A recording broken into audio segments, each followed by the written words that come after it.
بسم اللہ الرحمن الرحیم۔ السلام علیکم محترم ناظرین، ہم قرآنک روشنی وظائف میں آپ کو خوش آمدید کہتے ہیں۔ ہم امید کرتے ہیں آپ خیریت سے ہوں گے، اور ہماری دعا ہے کہ اللہ پاک آپ کو خیر و عافیت سے رکھے۔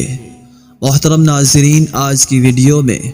ہر کام کی رکاوٹ دور کرنے کا مؤثر وظیفہ لے کر حاضر ہوئے ہیں۔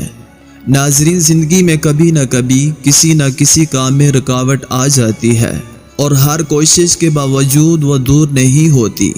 تو اس بارے میں حضرت مولانا شاہ حکیم محمد اختر صاحب، جو ایک بہت بڑے درویش تھے، ان کا مجرب وظیفہ موجود ہے۔ انہوں نے اپنے بیان میں فرمایا تھا، اگر آپ چاہتے ہیں کہ آپ کا کوئی کام نہ رکے، یا کسی ظالم کے ظلم سے نجات مل جائے، یا پہاڑ جیسا قرض ادا ہو جائے، یا مقدمے میں کامیابی ملے، غرض یہ کہ کوئی بھی ناممکن صورتحال ہو،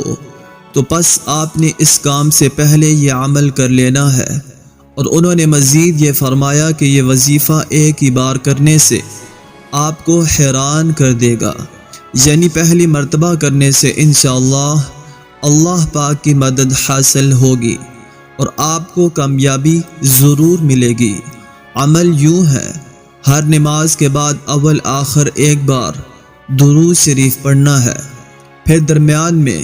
یا سبوح، یا قدوس، یا غفور، یا wadudu 7 مرتبہ پڑھنا ہے۔ یہ پڑھنے کے بعد اپنے مقصد میں کامیابی کے لیے دعا کرنی ہے، اور کبھی کوئی ایسا معاملہ پیش آ جائے جس کا حل اسی وقت مقصود ہو، جیسے کسی انٹرویو میں گئے ہوئے ہیں، یا کوئی کاروباری ڈیل ہو، یا عدالت میں جج کے سامنے پیش ہونا ہو، تو ایسی ایمرجنسی والی صورتحال میں یہ عمل اسی وقت کر سکتے ہیں۔ اللہ تعالیٰ کی صفات میں سے ایک صفت عفو بھی ہے، جس کا معنی و مفہوم یہ ہے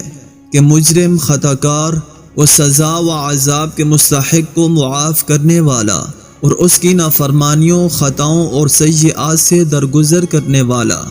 جرم، غلطی اور نافرمانی کے باوجود سخت برتاؤ کے بجائے نرمی و محبت سے پیش آنے والا۔ تمام انبیاء، بالخصوص خاتم الانبیاء حضرت محمد مصطفیٰ صلی اللہ علیہ وسلم، اللہ تعالیٰ کی صفت عفو کے مکمل نمونہ اور آئینہ دار تھے۔ آپ صلی اللہ علیہ وسلم کی عملی زندگی اس دعویٰ کی سب سے بڑی روشن اور واضح دلیل ہے۔ چنانچہ سیرت کی تمام کتب میں ملتا ہے کہ آپ صلی اللہ علیہ وسلم کو دکھوں، مصیبتوں، پریشانیوں اور مشکل حالات سے دوچار کرنے والے، آپ صلی اللہ علیہ وسلم کی ذات اقدس کو رنج و غم اور تکالیف میں مبتلا کرنے والے، آپ صلی اللہ علیہ وسلم کو ہر طرح کی اذیتیں دینے والے، مارنے پیٹنے والے، گردن مبارک میں کپڑے اور رسیاں ڈال کر کھینچنے اور بل دینے والے، آپ صلی اللہ علیہ وسلم کے مقدس جسم کو تیر و تفنگ، نیزوں اور پتھروں سے لہو لہان کرنے والے، آپ صلی اللہ علیہ وسلم کو ذہنی قوت دینے والے، آپ صلی اللہ علیہ وسلم پر ساحر، مجنون اور دیوانہ جیسے ناپاک جملے کسنے والے، آپ صلی اللہ علیہ وسلم کو اپنے وطن سے ہجرت پر مجبور کرنے والے، آپ صلی اللہ علیہ وسلم کے آل اصحاب کو خاک و خون میں تڑپا تڑپا کر شہید کرنے والے، حتیٰ کہ آپ صلی اللہ علیہ وسلم کی جان کے پیاسے کھانے میں زہر دینے والے لوگ جب مفتوح جنگی قیدی اور بے بس ہو کر مکمل طور پر آپ صلی اللہ علیہ وسلم کی دسترس میں آئے، تو آپ صلی اللہ علیہ وسلم نے انہیں نہ صرف یہ کہ دل و جان سے معاف کر دیا، بلکہ ان کو اپنے سینے سے لگایا،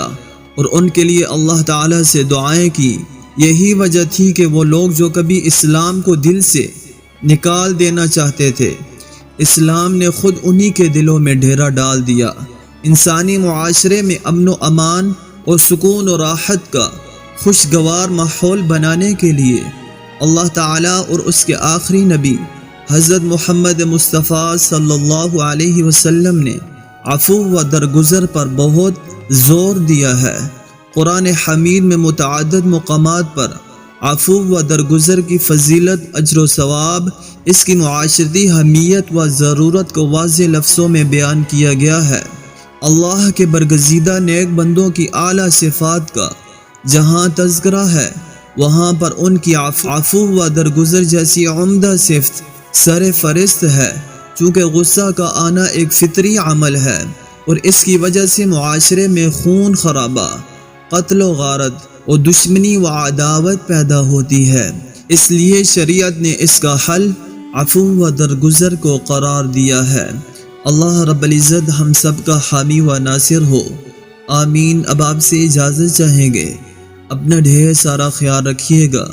اللہ نگہبان۔ السلام علیکم ورحمۃ اللہ وبرکاتہ۔